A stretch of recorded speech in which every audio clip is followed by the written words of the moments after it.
Welcome to Gulf Chats, where stories of the Gulf come alive. From daring voyages to the dynamic history that shaped our coastal world, we bring you first-hand accounts, expert insights, and the timeless tales of sailors, explorers, and maritime pioneers. Welcome aboard.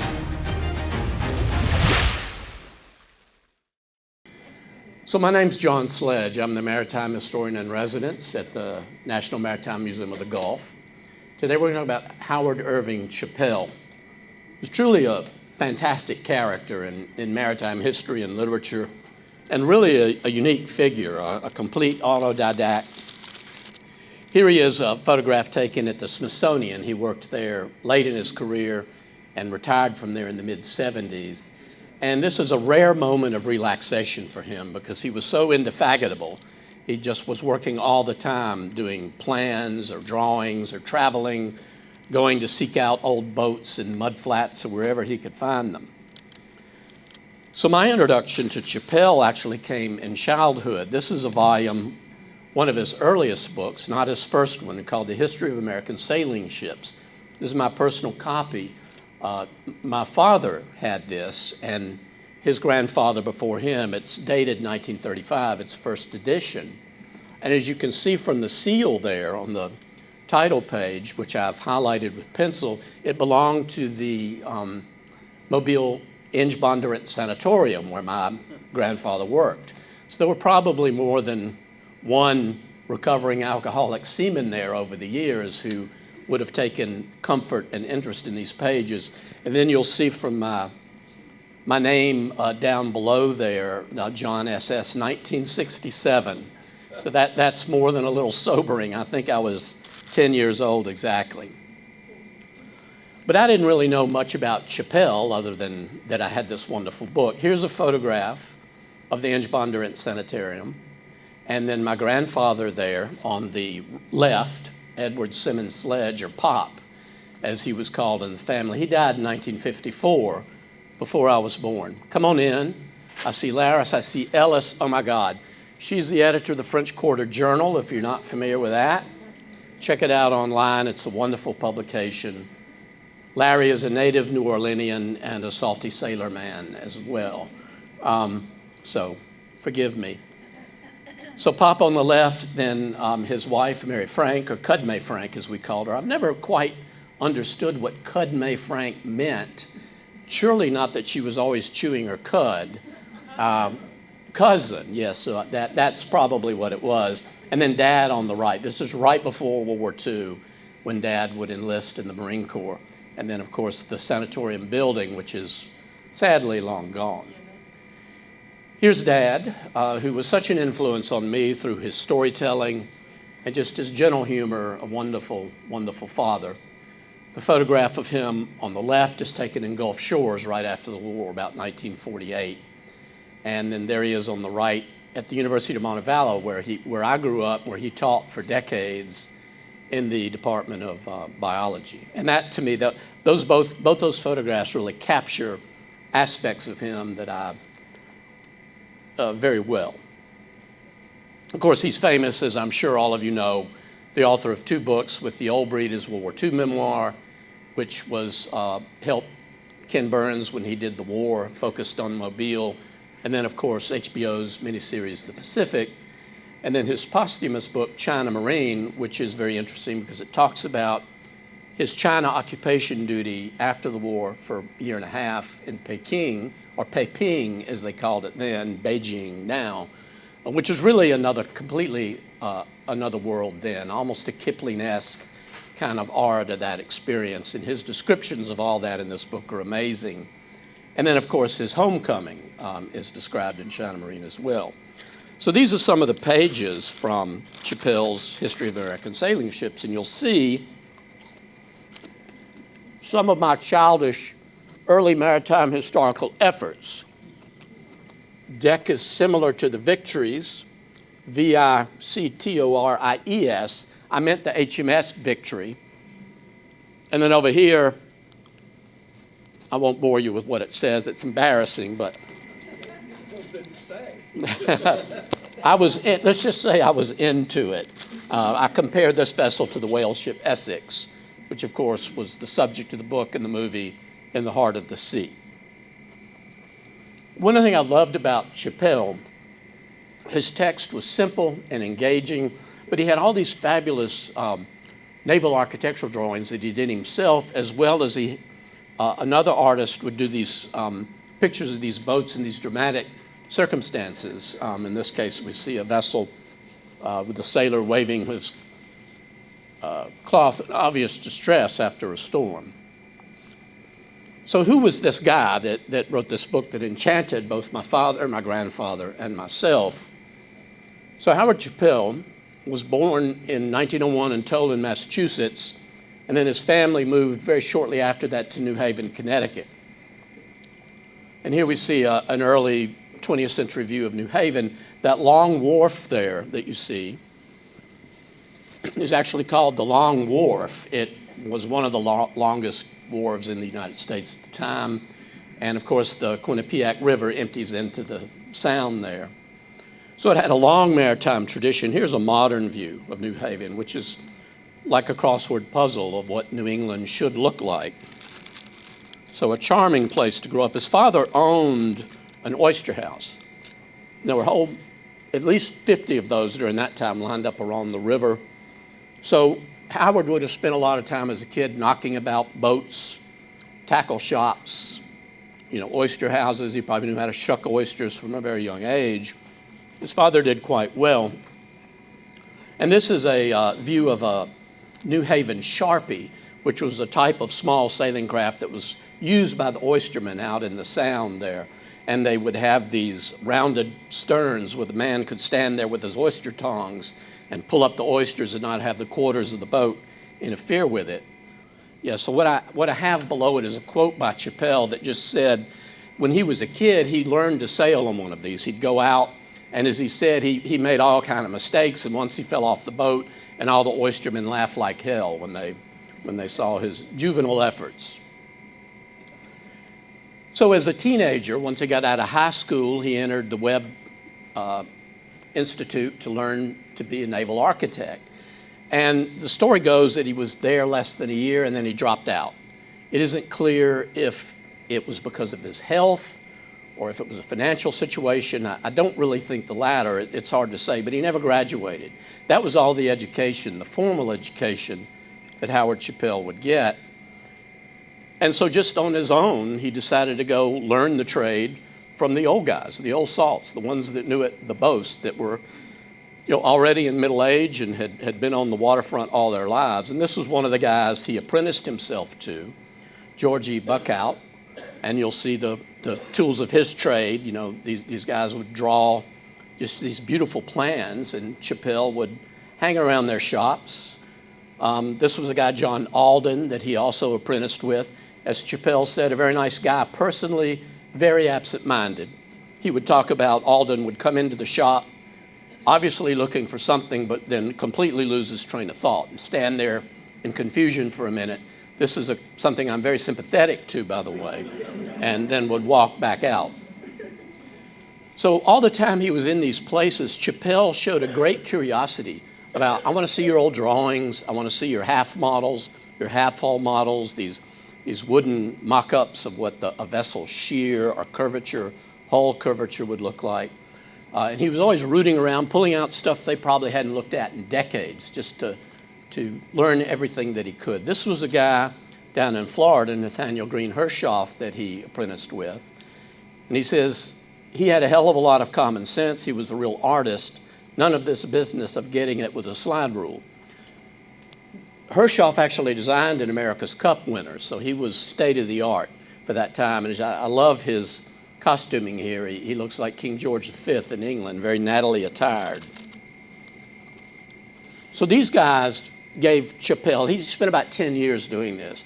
He got a really good foundation, something you couldn't get in any school. And he loved to talk to these guys about stuff that probably nobody else did, certainly not their families. So his first book comes out in 1930. And this is where we really see the scholarly side of Chapelle. It's called The Baltimore Clipper. And this is not to be confused with the famous clipper ships of the mid-19th century, like the Flying Cloud and the Cutty Sark. These were earlier 19th century vessels, topsail schooners, that really were used in the slave trade a good deal, used in coastal commerce as well. Chapelle talked about that vessel type being sired by cruelty, but that it was very important vessel in the early republic. And Samuel Eliot Morison, who of course was a famous naval historian, wrote a wonderful biography of Christopher Columbus that's one of my favorite, reviewed the book, and he said, this work is so carefully done, it's so well illustrated, that no one need longer have any doubt as to what a Baltimore clipper was. And that would have been high praise for a first author, coming from one at the pinnacle of that field. And this layout, these are all pages from the Baltimore Clipper. This was sort of his format, his method for all his many books to come. You see the use of original prints or drawings such as this that show the vessel he's talking about. Then you see these wonderful drawings that done to scale, that you could scale out and actually build a replica. And then these sail plans, details of various aspects of the vessel. No detail was too fine for Chapelle. So he marries in 1935 a woman named Alice Zama Connolly. She was a widow, had a 9-year-old daughter. And one woman said that a great deal of credit should be given to Zama for her understanding of Chap's needs and desires. Basically, she took care of him, let him go be the maritime historian, and not have to worry about the domestic life at all. And as she would later say, my husband was a quiet-spoken man, serious in his field, and he had a delightful sense of humor. And their marriage would last many, many years, but he had no children of his own. So then comes the history of American sailing ships, which of course was my introduction to Chapelle. And here we see the New York Times, easily the most complete work of its kind yet done. More books would follow. Yacht designing and planning for yachtsmen, students, and amateurs. These were very much almost like Foxfire books or Whole Earth catalogs or how-to books in the sort of a 1960s tradition, but before that had really become the vogue. We're talking about the 30s, 40s, 50s here. It was published in 36, and Kirkus Reviews, which is a standard house, says the new book on yacht designing is and planning, simple enough for the beginner to start from scratch, plan and build a seaworthy craft, and advanced enough to enable the prospective yacht owner to plan intelligently and oversee the building of yacht and more pretentious designs. And here we see a table of contents and a drawing of a racing scow.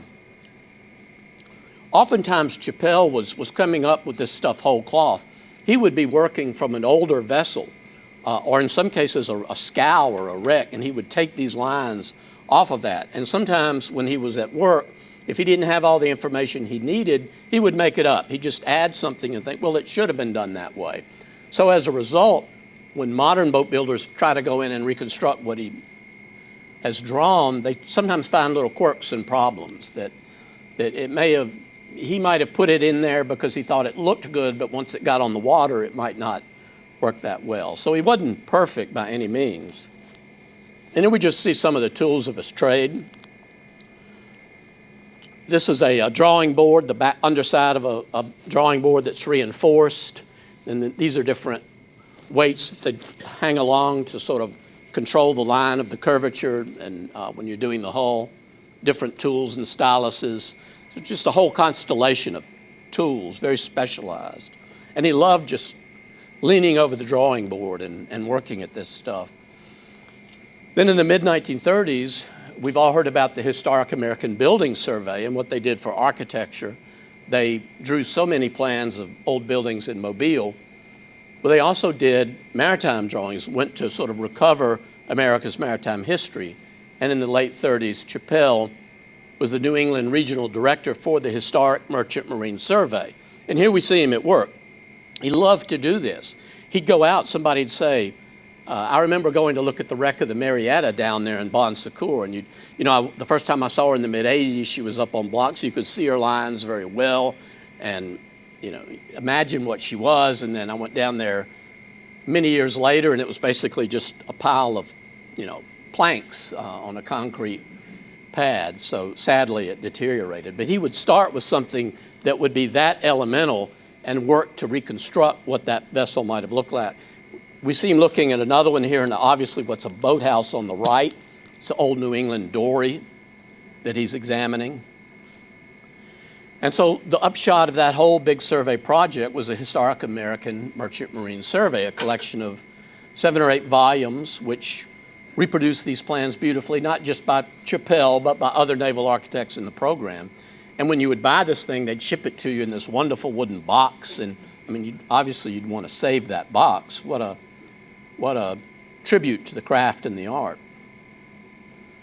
Probably one of his most influential books for do-it-yourselfers was Boat Building, Complete Handbook of Wooden Boat Construction, which was published right before World War II.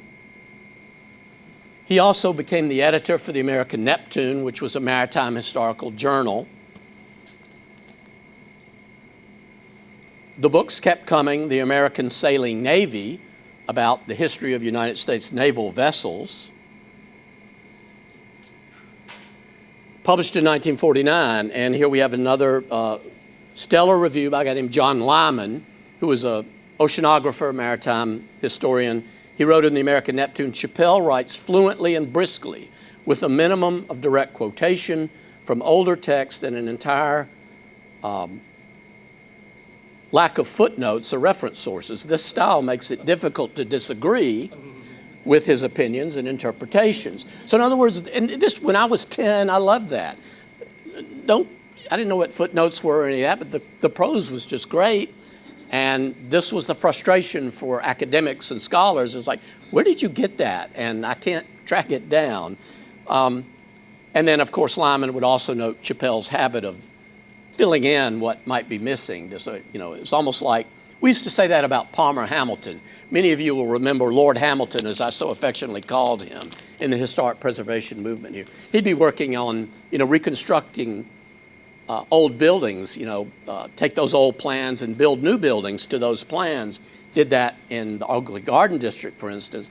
And we used to say that, Palmer is doing some of these the way they should have been done. They may not be exactly true to the history, but he's got the design ethic about right, and why not take a little liberty with it?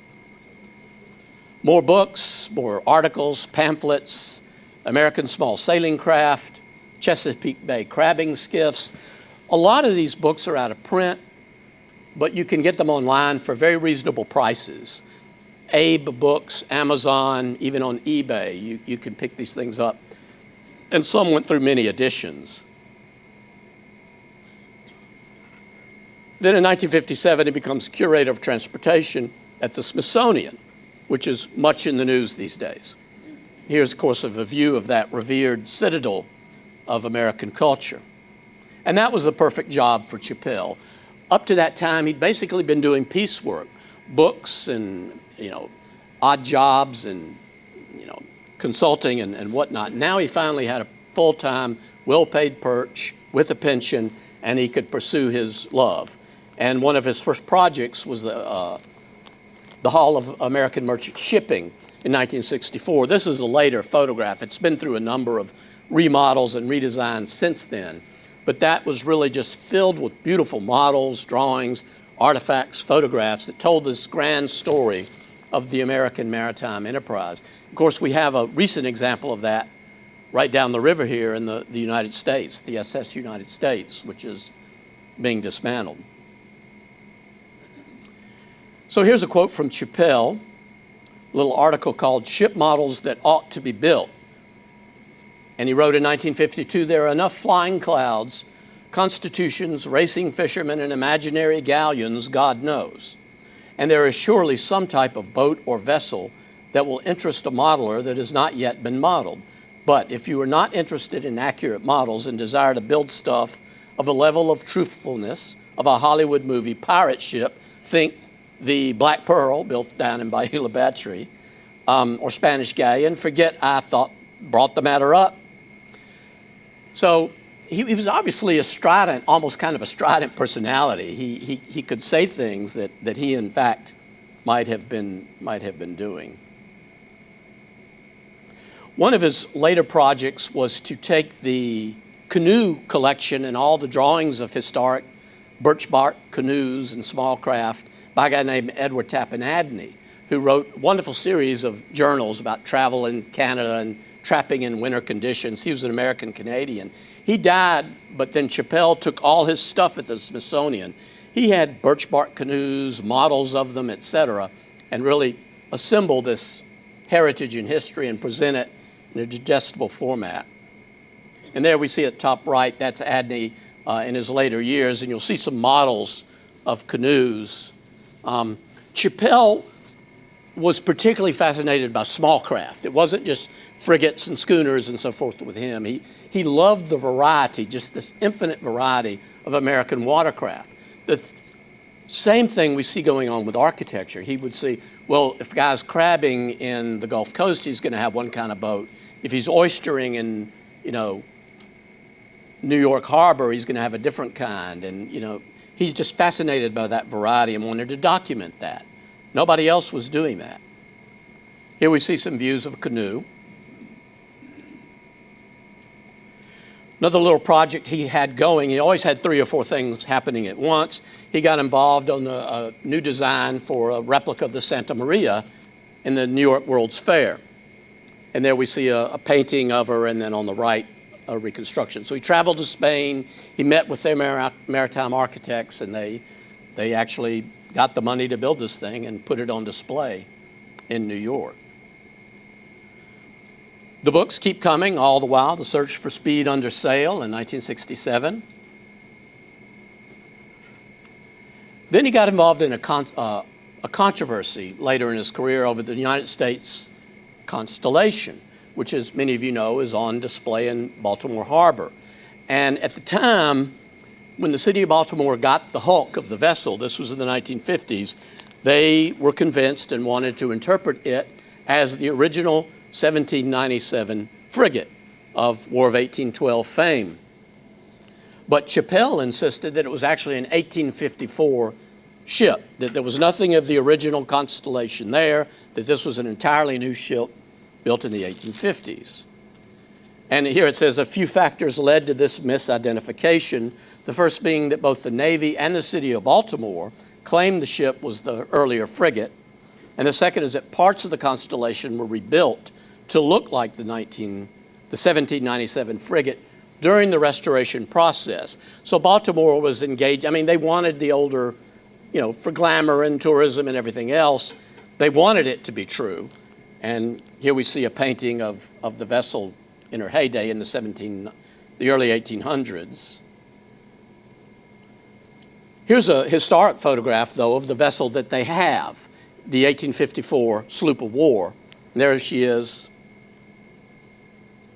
Here's what it looked like when the city of Baltimore got it in the 1950s. It's pretty rough. There's not a lot there.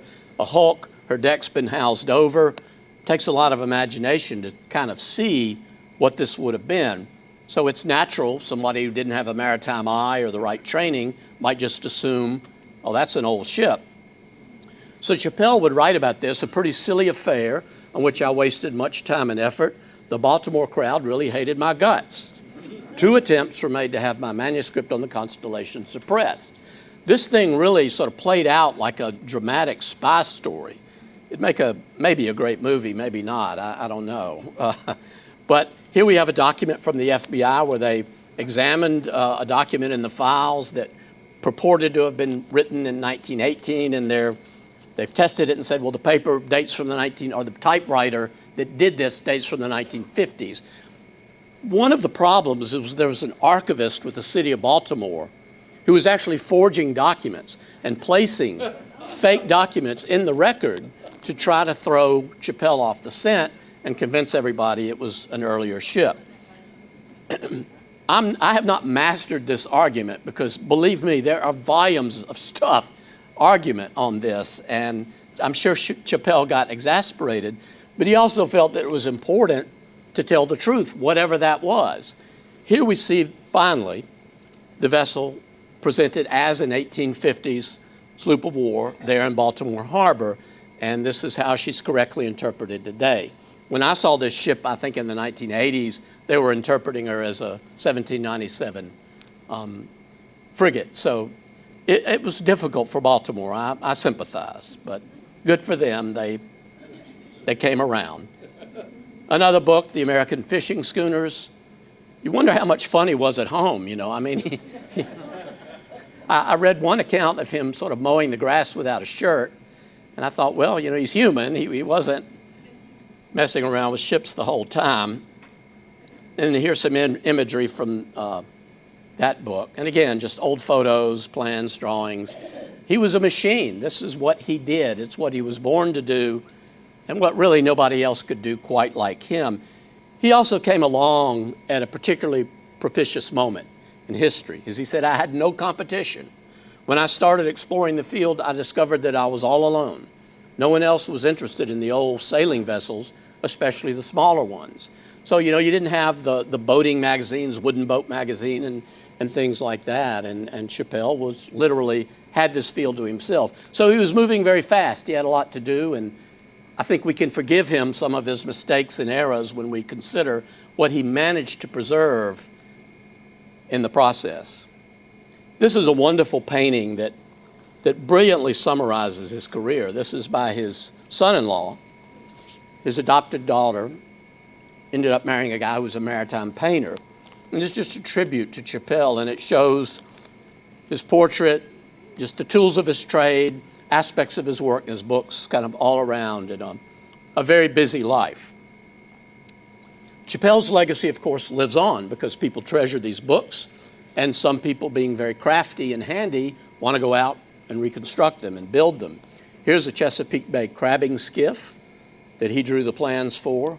A guy named Don and Nathan Barker Buildings actually took those plans and just built this. I mean, that would be a blast to have that on Mobile Bay, I would think. Perfect. Here's a gaff-rigged schooner by a couple of guys. I think this vessel might be in New Zealand now. So you'll find these Chapelle boats out there all over the world, really. He has a following in the United Kingdom. And so that's really the story in a nutshell. He dies in 1975, not long after he retired. He retired in like 73 or 74. He traveled to, did a foreign museum consulting job, and then he came back and had a stroke not long after that. So there really was no such thing as retirement. He wouldn't have thought about it that way. He did, for him, working retirement, this was his avocation and his vocation, and he was a fortunate man in that. And we are fortunate to be the beneficiaries of all that work and that wonderful legacy. You all have been very patient.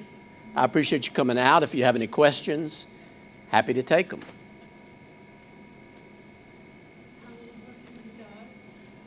About 74. He was born in 1901, died in 75. Hey, Frank. Regarding controversy about the Constitution, nowadays they can age the lumber in the boat. It's what? They can age the lumber, the timbers and so forth. We could find out how old Yeah, they are. the Constellation. The argument. Yeah, that's correct. And that was part of the argument then. There were people that said, well, we don't dispute that this is an 1854 vessel. Could you repeat Frank's? Yeah, he was saying they could actually date the timbers now. They should be able to tell. Of course, much of what we see now is all new stuff because the older stuff would have rotted away. But the contention then was that there were actually planks from the 1790s in there, and that was enough to qualify it. We do that in historic preservation all the time. It might be an 1890s house, but there's a plank in there from 1824, so we'll say 1824/1890. In the case of the Constellation, though, what did it for Chapelle, again, rummaging around in all these weird places, he actually found a half-hull model of the Constellation from 1854 that showed her with the exact shear that this vessel had. he also went into exhaustive research in all the documents going back to the very beginning to clearly see the demarcation between when the 1797 vessel was scrapped and done away with, and with that new half-hull model, an entire new vessel constructed. And so that was really definitive evidence that, you know, only a real squirrel like him who could get down into the burrows of the archives and literally document all of that. And so you can see how difficult this was for the city of Baltimore and a lot of people that wanted it very much to be otherwise. They just couldn't refute that evidence. And, you know, forged documents and everything aside, it, you know, I mean, if you're going to argue with Howard Chapelle, you better have your act together, kind of. Yes.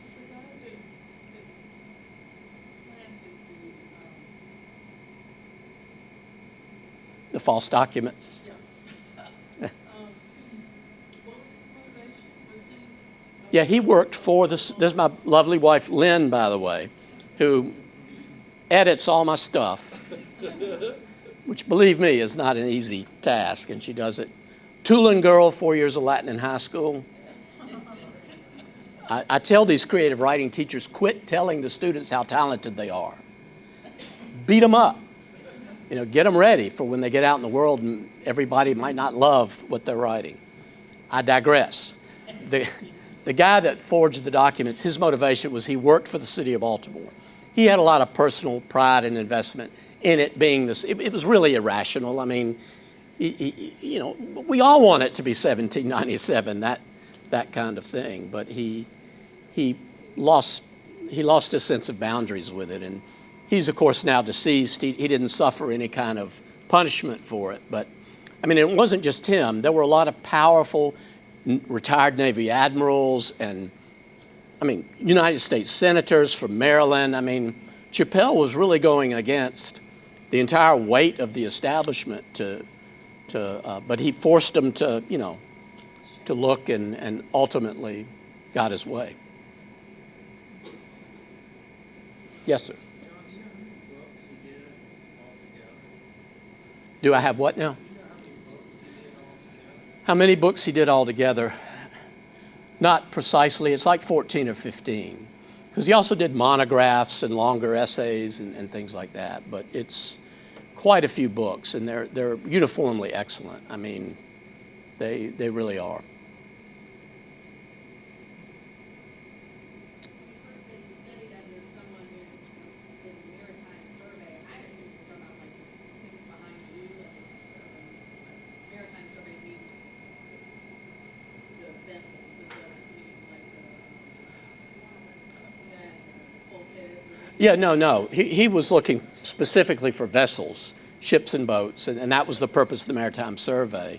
And he would go out, and Chapelle would talk to everybody. He'd always find the old farts, bless our hearts, in any community, and he'd say, you know, where are the old boats? Where should I be? What should I look for? And they might say, well, there's an old hulk out there in the mud, lashed up to that pier. It's been there for decades. And he'd go down there, and he loved that. He loved getting out and finding these things and sleuthing them, and really it's truly inspirational. And I think that mix of field work and then careful study at his desk and the drawings, it just fed his soul in so many ways, and then being able to present that. And he would complain at the Smithsonian about, gosh, all my time is taken up with meetings and telephone calls. So he would get at the office at 6 a.m. before the day got going so he could do real work, and then he'd stay to like 7 or 8 at night when things had calmed down to concentrate on his love. So really remarkable guy. is there a map that ever shows all the places that he went to? I haven't seen a map, but he did the West Coast. The Gulf Coast, not so much, but he did like New Orleans luggers. You know, of course, you can take all this even finer. I mean, in Mobile Bay, we had the stouter built boats and all that, which comes along later, really, than Chapelle. But he was fascinated by that particularity. His concentration was New England, but he did the Great Lakes. He went to England and looked at drawings because he knew during the Revolution, the War of 1812, the British captured lots of American vessels and put them into their service. So he would find plans of those ships in the archives in London, and he was just a genius about finding that. He even did a consultation project for the Turkish government in the 1950s for the UN, where he studied their historic fishing craft. And they depended so much on that industry that he was trying to help them decide, these are really useful boats, build more of these. And so he was, I'm sure his phone was never not ringing. There was always somebody that wanted him for something. And I had a couple of guys, I had an article about him in Sea History magazine a few months ago, and I got contacted by a guy who was a maritime painter in Minnesota, and he said he actually talked to Chapelle before his death because he was really curious about what color some of these vessels were. So he called Chapelle up at the Smithsonian, and he was gracious. They had a long chat about early 19th century marine paint schemes on American vessels, nothing too obscure, and the chemistry of the paints and all that. So he never turned anybody away, even though he would be yearning to do his own thing. Thank you all so much for coming out. I appreciate it, and take some time to see the museum. Thanks.